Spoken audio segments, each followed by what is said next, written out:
Voltamos com o Canal Livre, que esta noite debate a história de Jesus com o filósofo Mário Sérgio Cortella.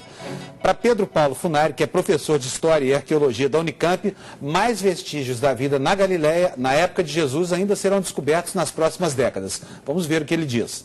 A arqueologia é muito importante porque ela nos fornece o contexto no qual Jesus viveu.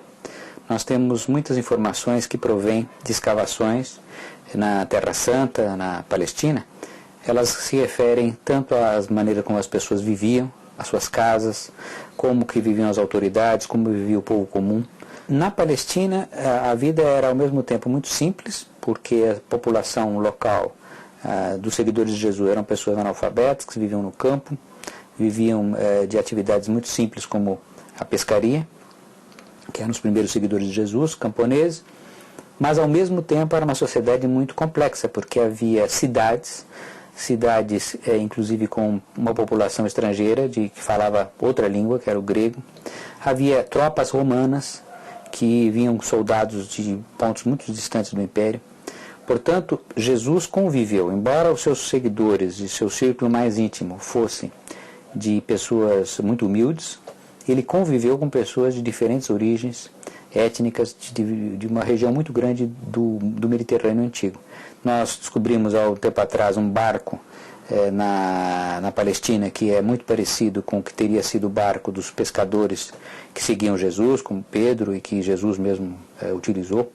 Encontramos também vestígios de casas da Palestina, da época de Jesus, que não usavam telhas, e que explica, por exemplo, uma passagem do Evangelho que fala que um paralítico passou pelo telhado, quer dizer, na verdade não eram telhas, era um teto de palha que podia ser facilmente retirado. Então, com certeza, novas informações virão nas próximas décadas. Agora, para quem crê, para quem acredita em Jesus, no Cristo, essas descobertas que se anunciam não podem acabar fazendo com que Jesus fique menor do que Cristo, evidentemente, no futuro? Acho que não, por uma razão, Panunzio. Os evangelhos, eles são textos de reverência, não são textos históricos. Em nenhum momento se pode supor que aquela descrição que ali aparece, ela tem um componente de natureza científica, de comprovação. Tá? Aliás, de uma certa maneira, é preciso entender que aquelas histórias, elas são improváveis, mas não impossíveis. O senhor está se referindo inclusive aos milagres, por exemplo? Não, as histórias em geral. Quer dizer, quando eu digo que é impossível, eu estou dizendo isso nunca existiu. Quando eu digo que é improvável, eu estou dizendo que não pode ser provado.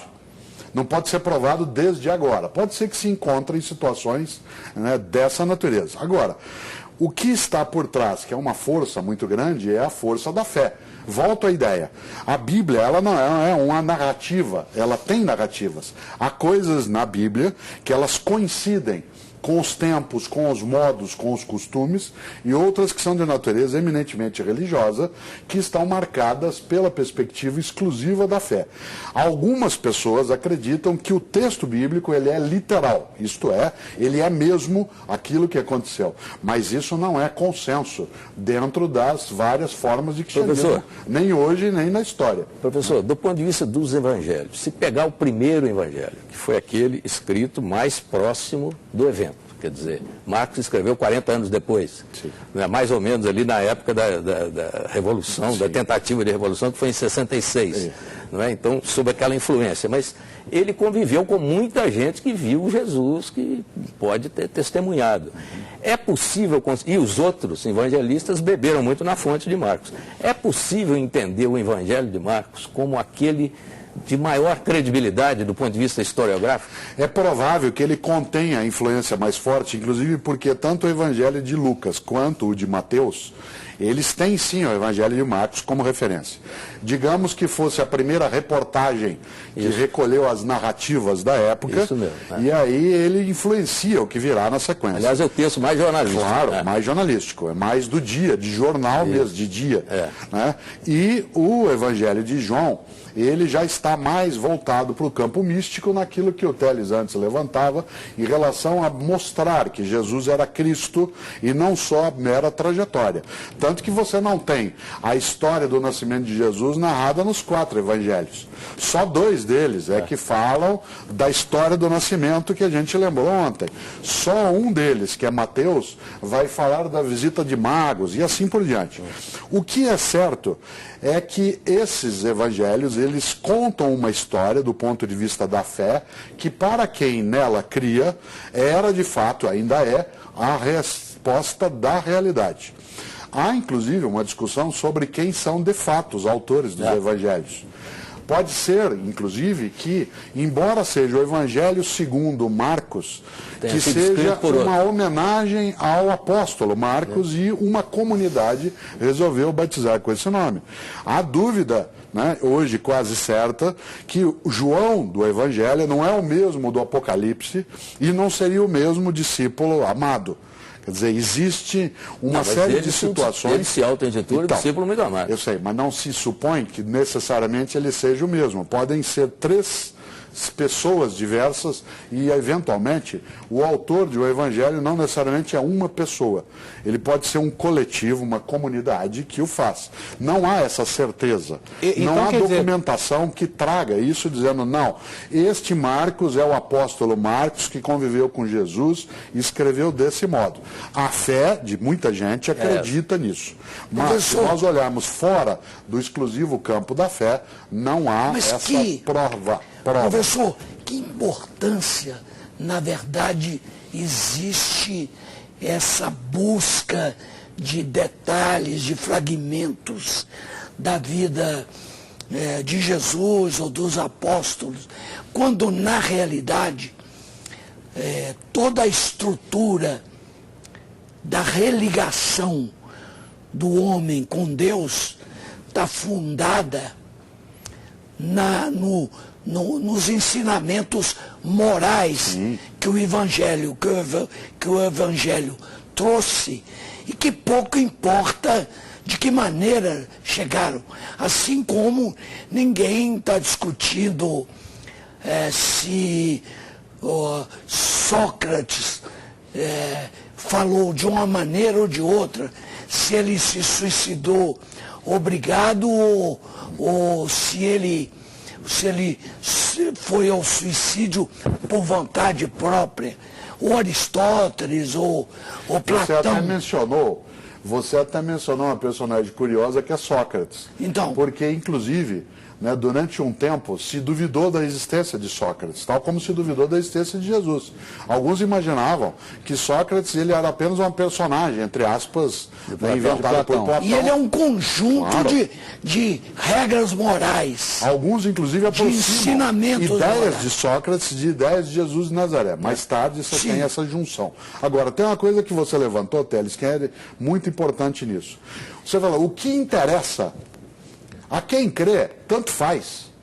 Para quem tem uma crença em Jesus Cristo e não está preocupado com a identidade, com a filiação direta humana, que não está exclusivamente marcado pelo lugar... Que não altera em nada. Isso é absolutamente indiferente. O senhor acha que altera? Não, não altera. A fé não altera. Inclusive é irrelevante até se houve ou não o personagem de Jesus. Claro.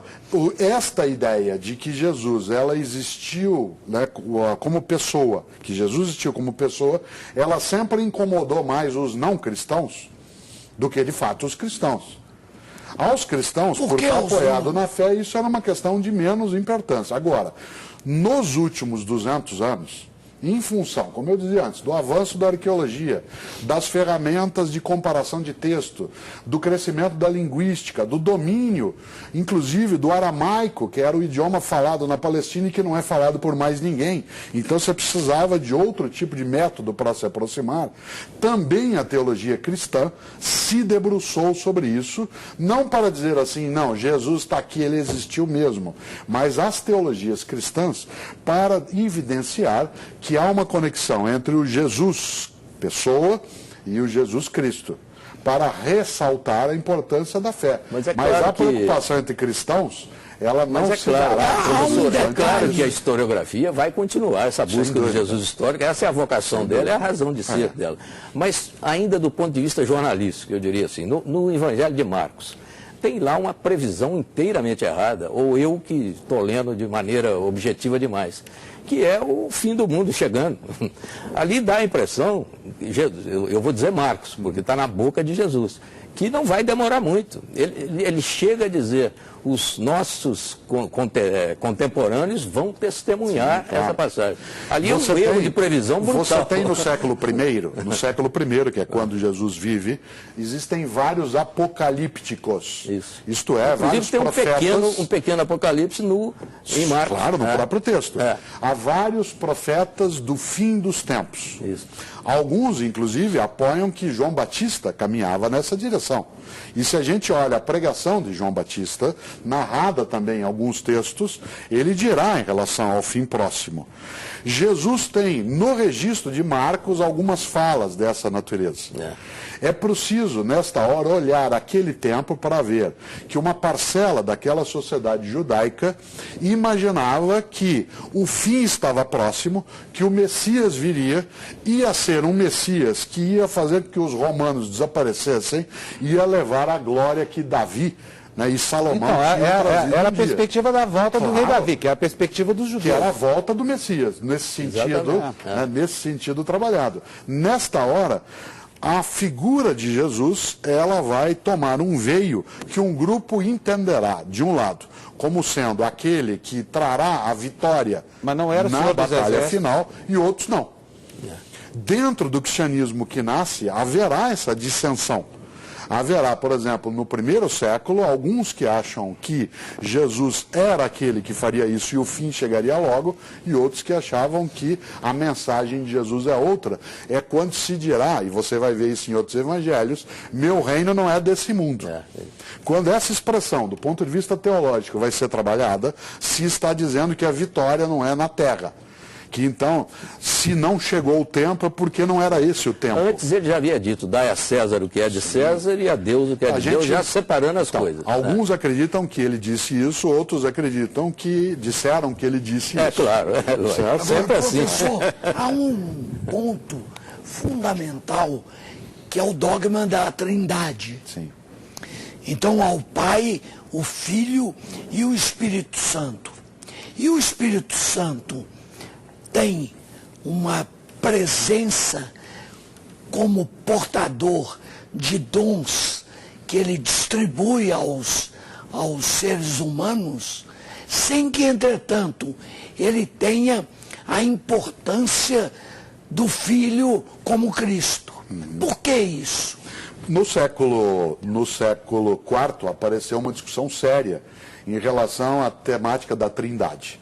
Quem vai discutir isso melhor será Agostinho, o teólogo africano que viveu também na Europa, vai discuti-la no século V. Mas no século IV, o Concílio de Nicéia, que foi em 325, foi inclusive convocado pelo imperador Constantino para debater coisas ligadas a isso, porque havia uma teoria cristã daquela época, defendida por Ário, né, que era o arianismo, que dizia que Jesus, se ele provinha do Pai, então ele foi criado depois, porque ele do Pai saiu. Se assim era, então ele não era tão eterno quanto o Pai. E o Espírito Santo disso decorria. Agora, essa discussão em o Nicéia, Espírito Santo é uma divindade feminina? não se trabalha a noção de uma divindade. Na teologia cristã, existe uma única divindade consubstanciada, ou seja, da mesma substância, com 3 pessoas. Não são 3 divindades. Em nenhum momento, na teologia cristã acatada na história, aparece essa percepção. A ideia do 3, que é recorrente, né, porque professor, mas aí é um toda mistério. A lógica do 3, Miguel, Rafael, Gabriel, aí é um Jesus, mistério. Maria, José, mas o 3 é um mistério dentro da concepção cristã. Pouco compreensível.